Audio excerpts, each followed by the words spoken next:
Yo, what's up guys? Welcome back to the channel. In today's video, we're going to talk about how to import Lendingclub transactions into Turbotax.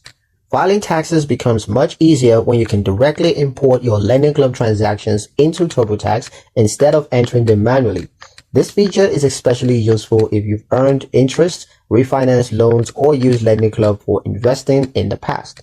To begin, log into your Turbotax account and start a new return or just open an existing one. When you reach the section for income or financial institutions, select the options to import data, and then search for Lendingclub in the list of supported providers. If available, choose it and then follow the prompts to securely log in with your Lendingclub credentials through an encrypted connection.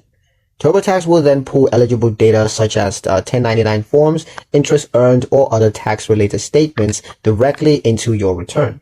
You'll have the chance to review each entry to confirm accuracy and to make adjustments if needed. If direct import isn't available for your account type, you can still download Lendingclub's tax forms from your online accounts and upload them manually into Turbotax. But that's pretty much it for the video, guys. Hope you liked it. Hope you found the information here useful enough. If you did, like, share, and subscribe for more helpful tutorials. Thank you guys for watching, and I'll see you in the next one.